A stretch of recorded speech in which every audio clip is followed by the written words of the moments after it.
Hey friends, welcome back to SpeakNest English Podcast Zone, the home of easy, fun, and powerful English learning. Today's episode is a happy one. We're going to learn how to speak English during special occasions, like birthdays, weddings, festivals, and holidays. These moments are filled with emotions, so your English should also express joy, love, and excitement. Let's get festive with words. Okay, so let's unpack this. Welcome back, everyone, to the Deep Dive. Today we're getting into a topic that, well, it might look simple at first glance, but your source material really digs into it for a pretty important reason. English for special occasions, birthdays, weddings, and the more. And our mission here, really, looking at the material you've shared, it's about understanding the fundamental why. Why focus language learning on these specific significant moments? Why does that need special attention? Exactly. Yeah. Your material makes a really clear case, like right from the get-go. Right. Special occasions are fundamentally about people coming together. I mean, think about it, right? Yeah. Whether it's, say, a friend's birthday party, maybe a big wedding celebration, or even some kind of cultural event you get invited to. These are moments defined by, well, shared experience, social interaction. It's just different from your average daily chat. Right. And what your sources seem to highlight straight away is the practical power language has in these settings. It isn't just about, basic understanding. It's about knowing what you should say and maybe just as importantly, how to say it to sort of navigate these gatherings successfully. And the direct benefit, like it says in the material, is becoming, well, more social, maybe more polite, and definitely feeling more connected. So the real insight here, drawing from this material, is that having the right linguistic tools for these special occasion. Yeah.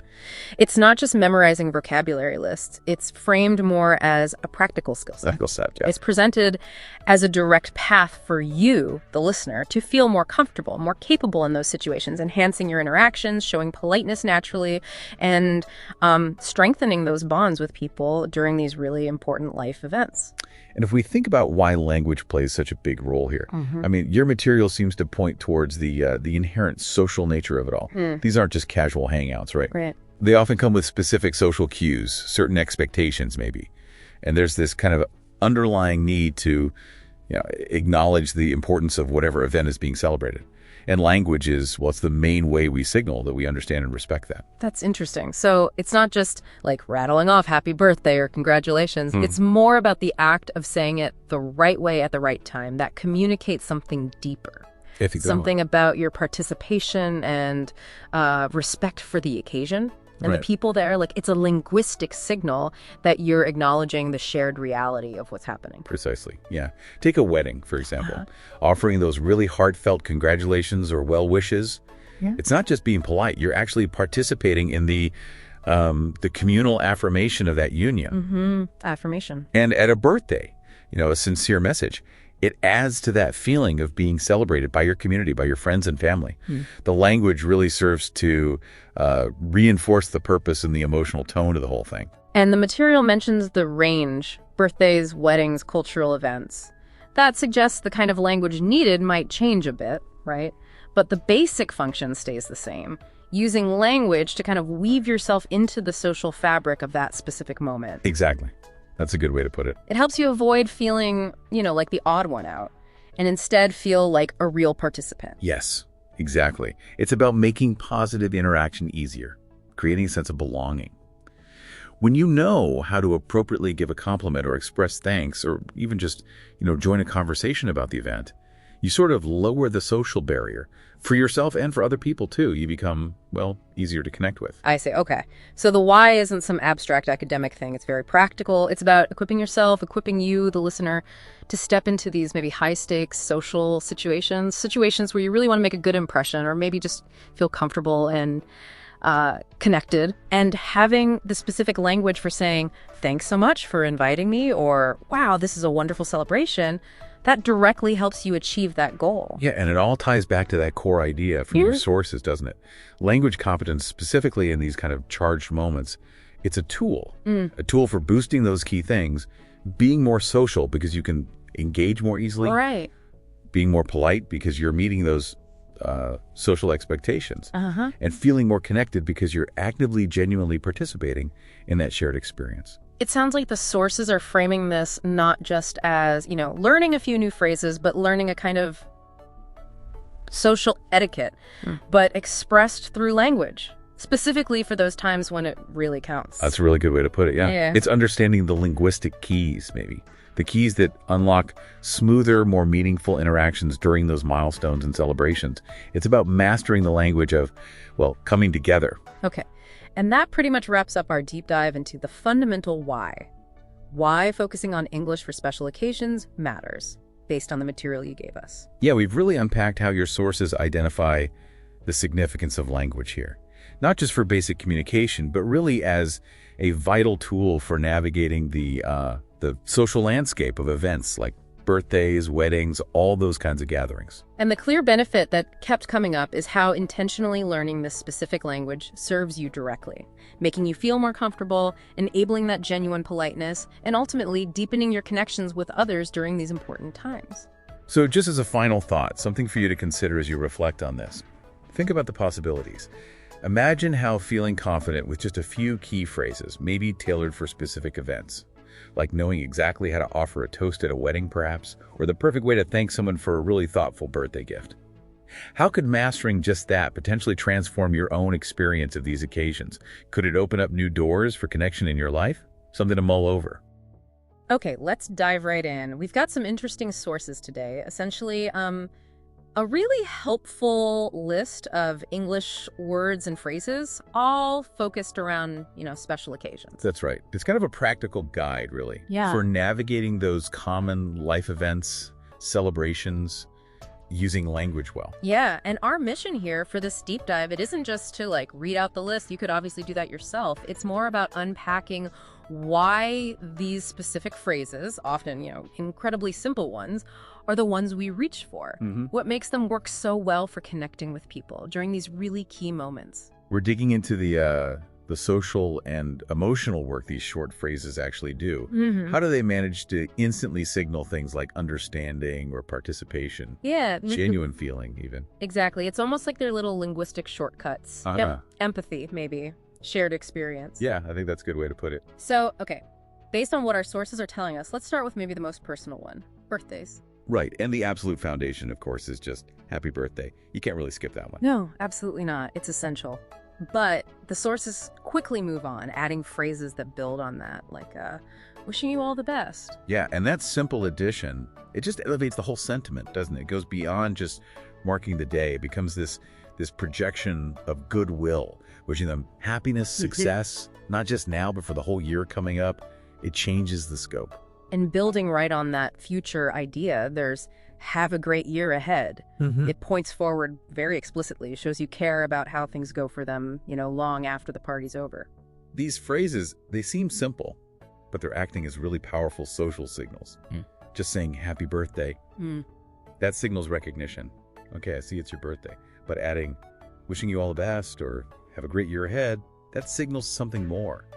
Genuine care, maybe? A desire for their future well-being. Yeah. They're not just words floating there, they're like social actions. It's fascinating, isn't it, how tiny variations add so much depth. And then what about that classic question? It feels almost ritualistic. Did you make a wish? Yeah. That one connects directly to the whole cultural ceremony of birthdays, the candles, right? That private moment of hope. It's kind of playful, sure, but it also acknowledges the personal meaning of the day. Yeah. And the person's own dreams or hopes. It creates a little shared moment around that specific ritual. Right.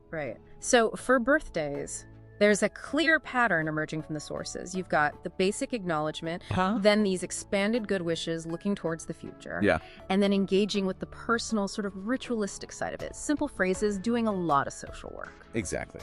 So moving on from those individual milestones, let's think about shared societal ones. Our sources bring up weddings next. Okay, yeah. A huge life event, obviously. And the primary expression here has got to be congratulations. Undeniably.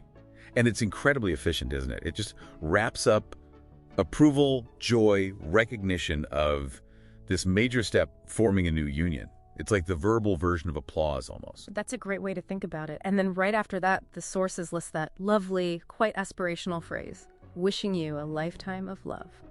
And that's so crucial because the wedding day, Well, it's just the start. This phrase immediately zooms out. It looks at the long-term journey ahead for the couple, expresses hope, support for the marriage's emotional core, really. It's like saying, I'm wishing you well for the long haul. It adds that same forward-looking thing we saw with birthdays, but yeah, the stakes feel higher here, definitely. Then there's the simpler, more immediate kind of observation. What a beautiful couple. Yeah, and that works as this immediate positive affirmation. I mean, sure, it might literally be about how they look, Right.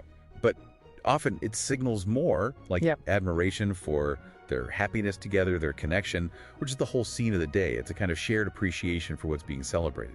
And then, maybe more focused, the bride looks stunning. Very direct compliment, that one.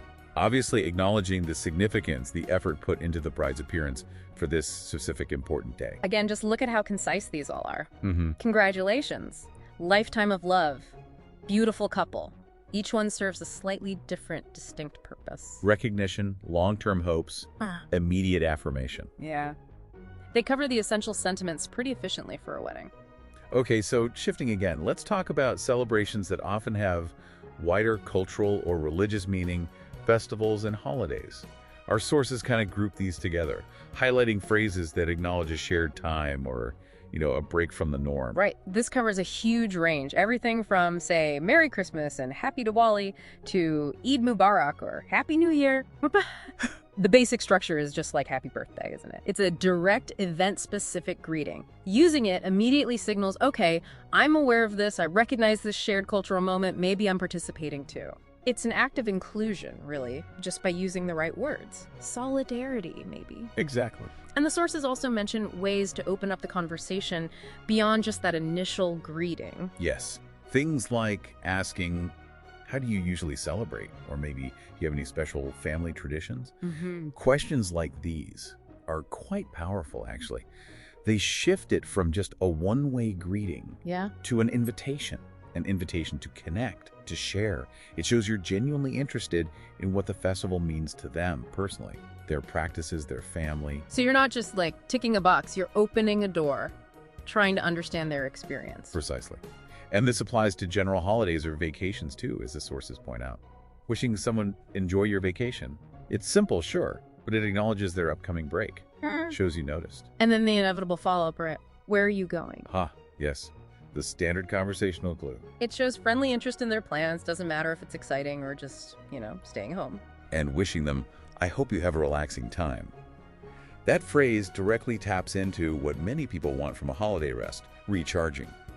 It expresses a hope that they actually achieve that desired outcome from their time off. What really strikes me, looking across all these categories, birthdays, weddings, festivals, holidays, is something our source material really emphasizes. It's how incredibly basic and short these phrases generally are. Absolutely. They aren't, elaborate speeches or complex sentences, often very simple vocabulary, direct address. Yet, as the source points out, they carry enormous weight, real power. It's the context, isn't it? And the shared understanding behind them, that's what makes them work. They're like these prepackaged units of social and emotional currency. Oh, I like that. Currency. Yeah, using the right one at the right time, it instantly communicates, okay, I get the situation, I share the feeling, I'm connected to you or the community celebrating. They're really linguistic tools for building bonds, reinforcing them during these significant times. They act as really concise markers, acknowledging shifts, life stages, points in the calendar with the right kind of emotional tone. Exactly. Incredibly efficient little signal flares for celebration, empathy, connection. Okay, so wrapping up this deep dive then, we've looked at phrases for those really key moments, birthdays, Wedding. festivals, and holidays. Yeah, and we've definitely seen how the phrases our source material highlights are, well, consistently basic, short, simple. But crucially, we've also explored why that simplicity is actually their strength. It allows for that immediate recognition, those nuanced layers of well-wishing, and some pretty powerful social signaling. It really makes you pause and think, doesn't it? Yeah. About the kind of hidden power in just everyday language. So maybe a final thought for you, the listener, drawing from this. Consider just how much meaning, how much connection is packed into those few simple words we've discussed. And maybe ask yourself, what does it tell us about human communication? That these very concise, basic phrases are so universal. Today we're digging into some really interesting source material.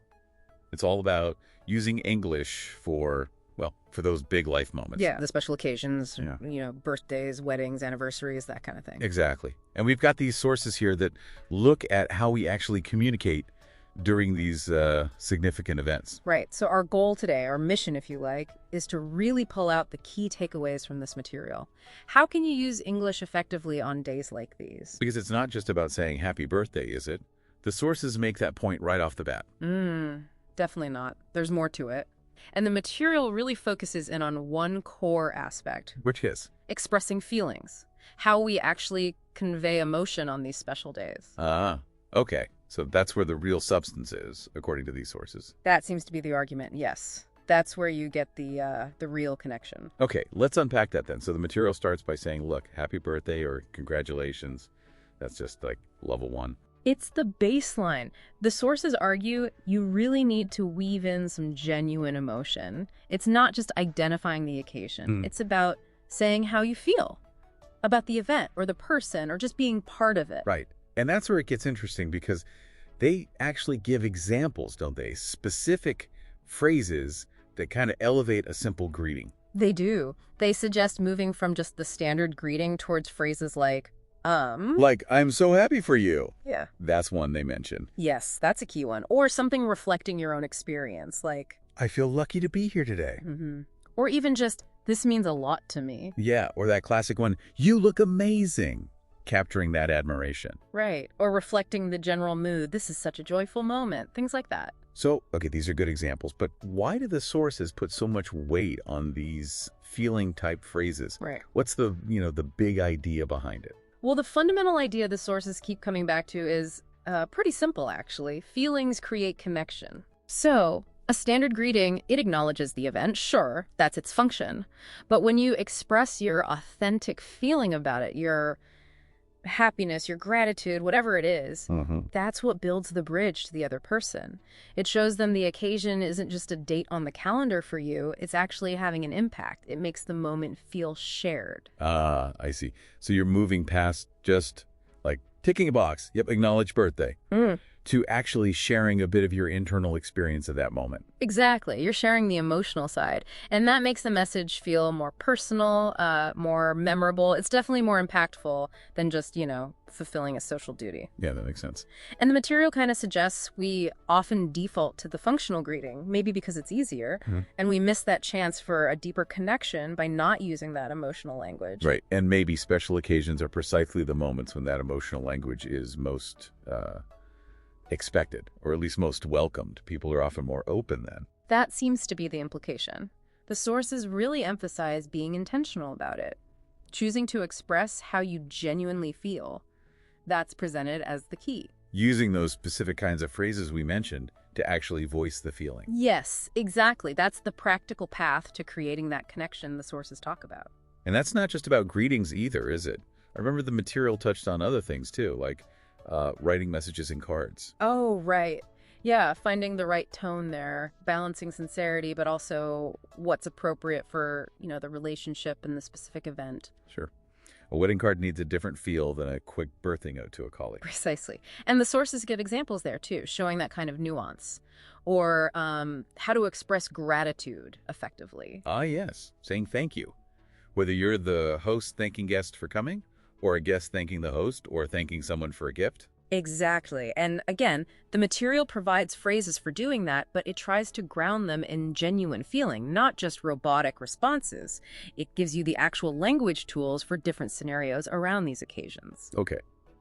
So, if we're pulling this all together for this deep dive, the sort of central message from all this source material seems really clear. Which is? That on special occasions, if you consciously go beyond the basic greetings and make an effort to express your genuine feelings, that's what creates a really powerful, authentic connection. Yeah, that sums it up well. And the material doesn't just say that, it gives you practical ways to do it. It offers specific language to help you bridge that gap. Right, not just for the initial happy birthday, but for the card you write or the thank you later. It's about picking words that carry the emotion. Which makes the whole interaction feel, deeper, more meaningful. And that really connects back to why we do these deep dives, right? To gain knowledge that isn't just abstract, but something you can actually use to maybe enrich your own interactions. Hmm.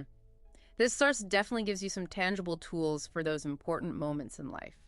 So here's maybe a final thought then, building on what we've discussed from the source material. Okay. The core idea is that expressing feelings builds connection. The sources focus a lot on positive ones: happiness, gratitude, admiration. Right. The joyful stuff, mostly. But what about other feelings that sometimes come up around big occasions? Maybe a bit of nostalgia or reflection, even like a bittersweet feeling about time passing. Ah, that's interesting. Where might those fit in? Well, that's the question for you, the listener, to think about. If expressing the positive feelings works so well, could articulating some of those other, maybe more complex emotions when it feels right and authentic, of course, could that also create unique kinds of connection? Something to ponder. Okay, let's jump right into this deep dive. Yeah. We're unpacking something that, well, it might seem simple on the surface, but it's incredibly valuable, really key for navigating social situations, and genuinely connecting with people. Indeed. Yeah, we're taking a closer look at the art of giving compliments. Right. And we're drawing specifically from the material you shared, focusing on those English phrases and bits of advice for special occasions. Birthdays, weddings. Exactly. Any kind of celebration, really. Yeah, exactly. And the source highlights this as, well, a really key skill in social English. That's right. And our mission today really is to dig into the practical examples and also the advice behind them from that material, all to help you feel completely prepared and confident, too, to express appreciation and just make people feel great at your next event. Because saying the right thing at the right moment, that really can feel like, well, social magic, can't it? Totally. It can shift the energy, make someone's day, strengthen connections. Absolutely. There's so much more than just, polite words. Oh, definitely. They're acknowledgments of others. They build warmth. They contribute massively to a positive atmosphere. And the material you sent us, it provides some fantastic, ready-to-use examples. Yeah, it does. It gives us specific ways to acknowledge different parts of an occasion. Like, starting with the person themselves. One phrase it really highlights is, "You look great in that dress." Or that suit, yeah. Or whatever it might be. Right, whatever the outfit is. It's direct, isn't it? It's about noticing their effort, the effort they made to look good for the occasion. Yeah. And it's a classic for a reason. It puts the focus right on the individual. Okay. And then it moves on, doesn't it? Yeah. To appreciating the setting or the details. Right. It suggests phrases like, "The food is delicious." Yes. The food. Always important. And also, "This place is beautiful." These are brilliant because they show you're actually paying attention. Exactly. To the tangible things, the effort put into the environment, the hospitality. Think about how much work goes into planning food or choosing a venue, acknowledging that, well, it feels really good for the person who did it. Exactly right. It shows your appreciation for the whole experience. And speaking of the experience, the material also gives us a way to acknowledge the person behind it all. The host. The host, yes. You're an amazing host. What's powerful about that phrase, I think, is that it recognizes the sort of overarching role. Yes. It's not just about one dish or one decoration. No. It's about the skill, the generosity required to bring people together, make them feel welcome. It's a compliment on their character, their effort. Yeah, a really nice one. And finally, to capture the overall feeling of the event, the material includes, what a wonderful celebration. That's the perfect phrase, isn't it? To summarize your positive experience. It is. It just encapsulates everything, the atmosphere, the people, the effort, all into one warm statement. So, okay, the material you shared gives us these specific practical sentences, the what to say. But crucially, it doesn't stop there. It also gives us some really foundational advice on the how. Right. And it really boils it down to 3 key principles, doesn't it? For delivering any compliment effectively. Which are? Say what you truly feel, say it kindly, and say it confidently. Okay, so let's connect these pieces for you, the listener. You've got these ready-made phrases from the material. How do you actually put them into practice effectively? Well, you can literally just borrow these sentences. Yeah. Use them directly. Right. But the magic, as you said, is in how you deliver them. Yeah. And that's where the advice comes in. Right. Think about saying you look great without actually looking at the person. Or mumbling it. Or mumbling it under your breath. Yeah, it completely loses its impact. Totally. Confidence ensures your compliment lands clearly and feels genuine. And kindness. I mean, that seems obvious for a compliment, but the material seems to imply it's about making sure your delivery is warm, appropriate for the situation. And genuinely comes from a good place. Yeah. So it doesn't feel awkward or, forced. Which brings us to say what you truly feel. Why is sincerity the absolute core, according to this material? Because people have a surprisingly good radar for, well, fakery, don't they? They really do. An insincere compliment feels empty, hollow, but a sincere one, that resonates deeply. When you genuinely appreciate something, could be the effort in the cooking, the beauty of the space, the person's outfit, their skill as a host, that authenticity shines through. And that builds real trust, doesn't it? It makes the other person feel truly seen, truly valued. Exactly. Not just politely acknowledged. So you've got the specific tools, these great phrases drawn directly from the English for Special Occasions material you provided. Yep. And you have the indispensable method, grounded in sincerity, delivered with kindness, and spoken with confidence. It's a simple framework, really, but incredibly effective for building those positive social interactions. And mastering that, it's just invaluable. It's not about empty flattery at all. No, not at all. It's about connecting, showing appreciation, and making the social world just a little bit warmer. Using these specific, actionable ideas from the material you shared. Yeah. Even reaching for just one of these phrases, delivered with that genuine feeling and confidence, it can make a significant difference. A huge difference in how you interact and how others feel around you. Definitely. So take these examples from the material. Keep the advice, sincerity, kindness, confidence front and center. Think about your next special occasion. Maybe try putting them to use. Yeah, give it a go. Which actually, it raises an important question to think about. How much of the power of a perfect compliment truly lies in finding the absolute best specific words? Right. And how much is simply about the genuine feeling and the confidence behind even just a few simple ones? That's a great thought. Something to consider for your next celebration. Good. We're tackling something really practical today. We've got this source material you've shared, and it's all focused on navigating conversations. Specifically in those social settings, right? Like parties, weddings, places where starting a chat can feel a bit, well, awkward sometimes. Exactly that. You're there, maybe you want to talk to someone new, but how do you kick things off? It's a universal feeling, I think. Standing there, wanting to connect, but not sure about that first step. And this source material, it's interesting because it doesn't just give vague advice. It actually highlights specific language tools. Specific phrases, yeah. Yeah. Questions designed to be, polite, but also effective ways to start talking. So our mission for this deep dive, really, is to pull out those useful phrases from the source. And understand why the source thinks these particular ones work so well. Practical takeaways for you. Okay, so let's set the scene. Drawing from the source. Picture yourself at maybe a wedding reception. Or it could be a holiday party, neighborhood thing, yeah. You see someone, maybe near the buffet, maybe just standing around, and you think, okay, how do I start talking without it being weird? Right. That moment. And the source material really zeroes in on this. It offers up certain questions. And it says there's a sort of double benefit to them. Exactly. The source points out, first, they just make it easier to start talking. They lower that barrier. Okay, that makes sense. But second, and this seems key, they immediately show you're interested in the other person. You're asking about them or their experience. Ah, right. So it's not just about breaking the ice. It's about showing genuine curiosity from the get-go. Makes it feel more like a two-way street, less like an interrogation, maybe. Yeah, less intrusive. So what are some of these go-to questions the source actually gives us? Well, for a wedding, the classic one it highlights is, how do you know the bride and groom? Okay, simple enough. Why does the source reckon that one's so effective, especially at a wedding? Well, it taps directly into the reason everyone's there, right? The shared connection. A couple. Yeah. The source suggests it's powerful because almost everyone has some answer, some little story maybe. Right. It's not usually a yes-no answer. It invites a bit more. Exactly. How they met them, maybe a funny memory. It gets past basic small talk pretty quickly, the source implies. Okay, I can see that. What about questions tied more to the event itself, like the immediate surroundings? Yeah, the source points to those too. Things like, have you tried the cake yet? Or maybe asking about the music or the venue. Precisely. Isn't this a great space?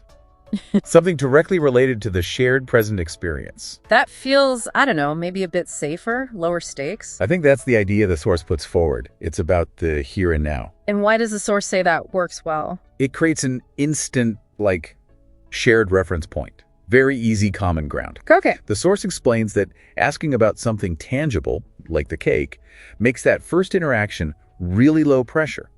Easy for the other person to chime in. Just a simple, oh yeah, it's delicious, or not yet, is it good? Right. A soft opening, the source suggests, that can then lead into a broader chat if you both want it to.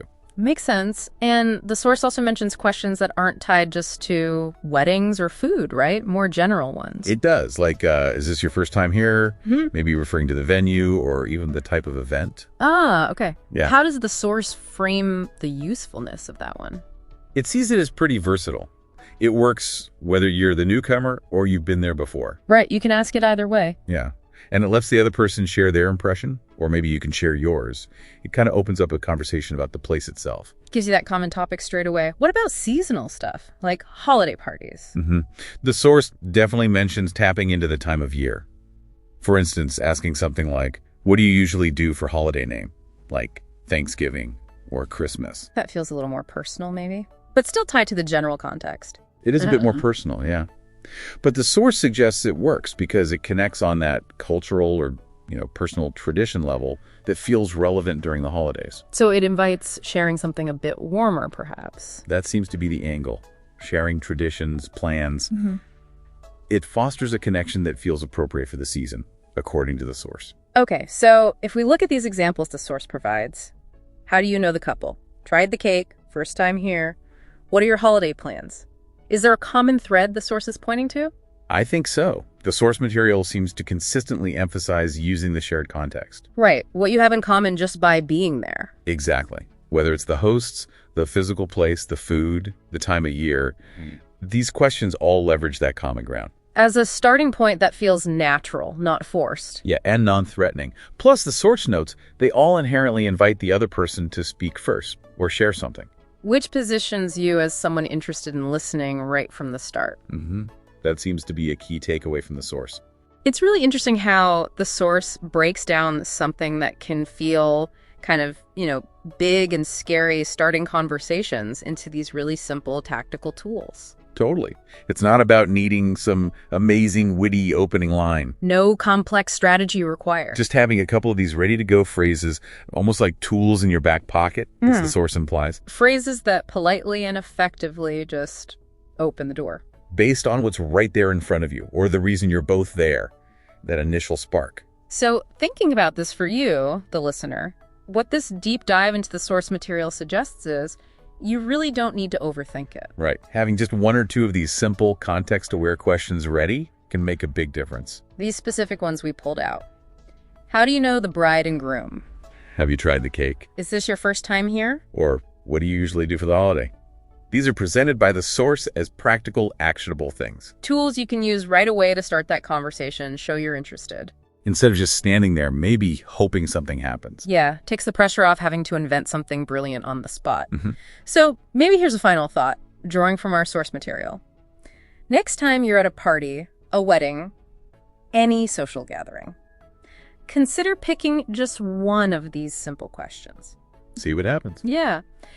How might using just one, like asking about the cake or how someone knows the hosts, lead you to discover something interesting or maybe even build a connection you wouldn't have otherwise? It's a small action, but the source suggests it can open up possibilities. Give it a try. See where that simple question takes you.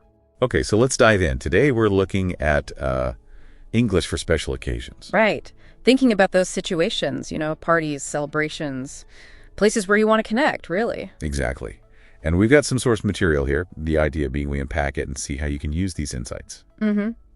To feel a bit more comfortable, maybe more effective in those social moments. So the specific source we're focusing on today, it's actually just a short snippet, but quite revealing, I think. Oh, okay. What's the setup? It gives us a sample conversation for a birthday party. Classic scenario. Yeah. So you have person A saying, hey, happy birthday, you look amazing. Nice and direct. And then a bit later, person A adds, of course. The decorations are beautiful. Did you plan all this? Ah, noticing the effort. Good touch. And person B, the birthday person, responds with, thank you. I'm so happy you came. Simple gratitude, warmth there too. Followed by, yes, I wanted it to be special. Owning the effort. I like it. Now, the interesting part is how the source assesses this little exchange. It calls it simple, warm, and memorable. Okay. Simple, warm, memorable. Those are the key words. Right. And our job really is to figure out why. Why does the source land on those specific words for this dialogue? Yeah, what's underneath those labels? What makes it simple? What creates the warmth? And how does something seemingly straightforward become memorable? Exactly. And more importantly, how can you, listening now, take those underlying ideas and apply them? Not just for birthdays, obviously. Okay, let's start with simple. What strikes you about the lines themselves? Well, they're very direct, aren't they? Happy birthday, thank you. Common phrases. Nothing fancy. No complex vocabulary, no elaborate sentences needed to just, kick things off positively. And that simplicity, it feels, well, less intimidating maybe. Makes it easier to actually say something. Yeah, lowers the barrier. But then there's warm. That feels a bit more nuanced. Where's the warmth coming from here specifically? I think it's in the focus. You look amazing. That's personal, it's positive, aimed right at the individual. Okay, so a specific compliment. Right, and I'm so happy you came. That expresses genuine pleasure in their presence, doesn't it? It's not just a formality. It feels more authentic than just, say, nice party.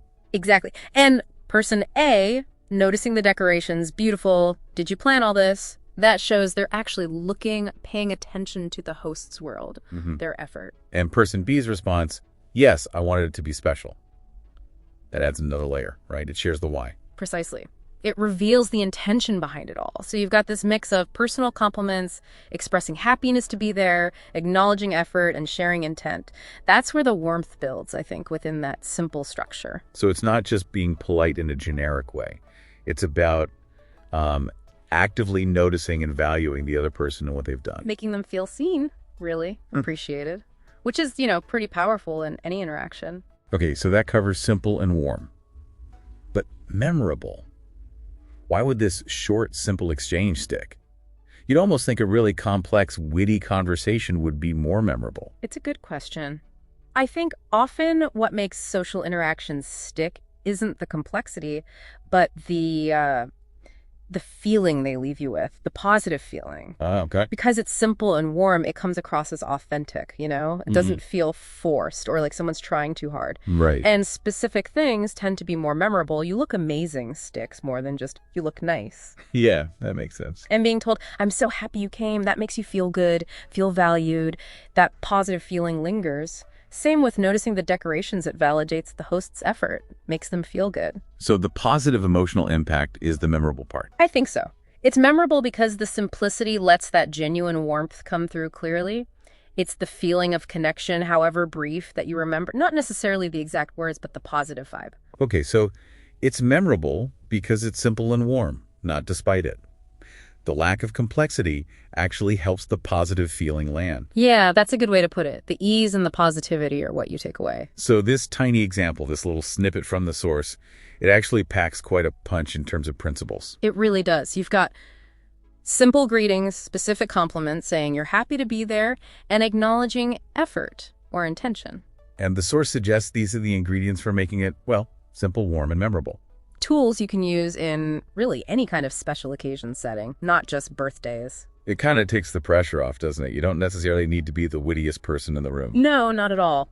Focusing on these sort of core elements of warmth and genuine, simple connection might be much more effective, like this example shows. So thinking about the listener, about you, how can we connect these dots? Taking these ideas, simple opening, specific warmth, expressing pleasure, acknowledging effort. Well, think about how using these could make your interactions feel different, maybe less stressful. Yeah, if you focus on expressing genuine appreciation, even in simple terms, maybe it feels more comfortable, more effective for you. Right. Whether it's a holiday party, someone's anniversary, even just a casual celebration, it shifts the goal from performing complex small talk to just making a real positive human connection. Using simple, warm language to do it. Exactly. It's about authenticity. Okay, so let's leave our listeners with something to think about, building on this idea of English for special occasions from the source. All right. We've seen how effective this simple, warm, memorable approach was in the source's birthday example.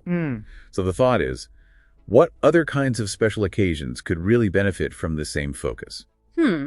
Thinking beyond the usual parties. Yeah, maybe situations that feel a bit trickier, like networking events, or maybe celebratory things at work, an office party sort of thing. Oh, interesting. Applying these principles of like genuine appreciation and simple, direct warmth in those contexts. Exactly. If you consciously tried to find simple ways to express warmth and notice effort even there, what might happen? What kind of maybe unexpected results could you find by focusing on simple, warm, and memorable connection in those less obvious special occasions? That's a great question to ponder. How far can these core principles take you? We're unpacking something that, well, it touches everyone's life, really. Special occasions. Birthdays, weddings, those big moments. Exactly. And specifically, how to navigate them using English. We've got some source material here, notes and articles that focus quite a bit on the cultural side of things. And also on sort of building confidence, because these situations, they can be a bit daunting, right? Especially with language barriers potentially in play. Yeah, absolutely. So our mission, let's say, for this deep dive is to really pull apart these sources. We want to give you practical tips and real insights so you feel prepared, comfortable. Ready to actually enjoy the celebration, not just survive it. Okay, so let's jump into the first big theme. Yeah. Cultural respect.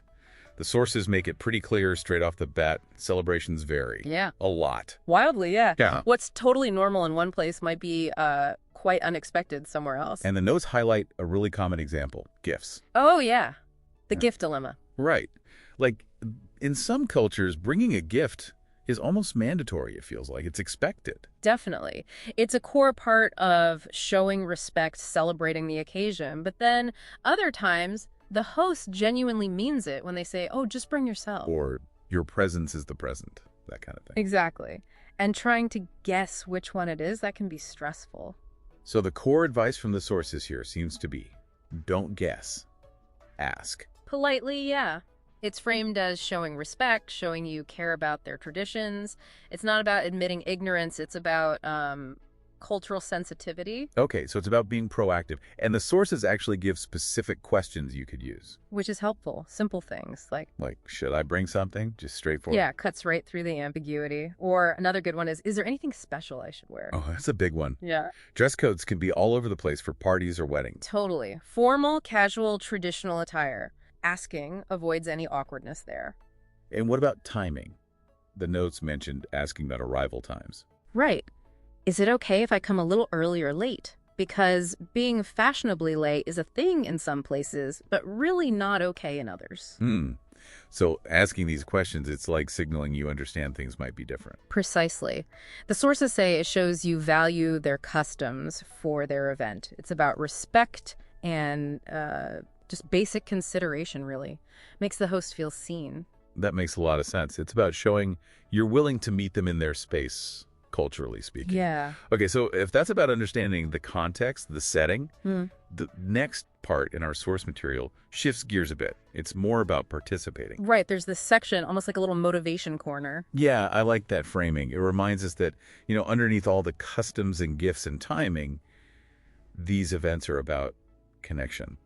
Love and laughter, as the notes put it. And the message there is pretty strong. Don't hang back just because you're worried about your English. Exactly. It says, don't be shy, speak, smile, and celebrate. Engage with it all. And there's this really encouraging line, something like, your words, even if simple, can light up someone's day. I thought that was key.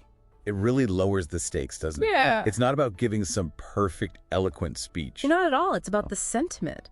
The sources suggest that just making the effort, offering congratulations or birthday wishes, even using basic phrases, is really powerful. It's participation. So the act of trying, the intention, that's what counts. That seems to be the core message, yeah. They connect it directly to attending events. Like, so next time you attend a wedding or wish someone happy birthday. Say it with confidence in English. Yeah. That's the punchline. Right. And that confidence, it's not necessarily about perfect fluency. No, it's more about the willingness, isn't it? Just putting yourself out there a bit. Exactly. The willingness to speak, to smile, to add to the happy atmosphere. That's the contribution. Simple actions, big impact. So it's kind of shifting the focus from grammatical perfection to just genuine connection. Yeah, successful social connection. Yeah. Making people feel good, celebrating with them. Okay, so let's quickly recap the main takeaways from the sources we've looked at. Sure. First, navigating cultural differences often just comes down to asking a few polite, specific questions. It shows respect. Things like, should I bring something? Or asking about dress code or timing? Simple tools. And second, the power of just participating. Don't let language worries hold you back. Right. Your simple words, spoken with a genuine smile and confidence, really do matter. They contribute to the joy of the occasion. So being prepared isn't just about knowing customs, it's also about having that mindset being ready to engage, even simply. Yeah, it turns something potentially stressful into, well, an opportunity to connect, like you said. Mm-hmm. So, thinking about all this, the cultural awareness, the confidence in simple communication, here's a final thought for you, something to maybe mull over. Okay. How might your whole experience of these celebrations change? And how might you be perceived as a guest if you consciously shifted your focus away from worrying about perfect English grammar and towards the feeling you want to convey and the genuine connection you want to make? Just focusing on that intention. That's interesting. Focusing on connection over correction, essentially. Yeah. How might that transform things? Something to think about. That's it for episode 40, English for Special Occasions. You learned important phrases for birthdays, weddings, festivals, how to compliment and ask questions, ways to express feelings politely, and cultural tips to fit in anywhere. Next time on SpeakNest, we'll talk about how to express opinions and agree or disagree politely in English. Until then, keep celebrating with your voice, your heart, and your new English skills.